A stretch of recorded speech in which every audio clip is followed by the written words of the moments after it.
સાચા સંત સમાધિમાં સૂઈ ગયા, જીવ શિવમાં ભળી ગયા। કચ્છના રણુજાના ખાનાઈના સંત મેઘરાજજી દાદા બ્રહ્મલીન થયા। પાટકોરીની જ્યોત પુનઃ પ્રજ્વલિત કરી આરાધી વાણીને જીવંત કરી સનાતન સંસ્કૃતિનો દાદાએ નાદ ફૂંક્યો હતો। ખાનાઈ ધામ ચોધાર આંસુએ રડ્યું। સમગ્ર કચ્છમાં પૂજ્ય મેઘરાજજી દાદાને તેનો અનુયાયી વર્ગ અવતારી પુરુષ માની નમન કરતા હતા।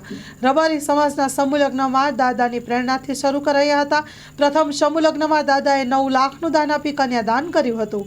નખત્રાણા તાલુકાના અબડાસા તાલુકાના સુપ્રસિદ્ધ એવા કચ્છના રણુજા ધામ એવા ખાનાઈના મહંત પીર શ્રી મેઘરાજજી ગુરુ ત્રિલોકનાથજી દાદાનું રાત્રે ટૂંકી બીમારીના કારણે દેહ વિલય થયું છે।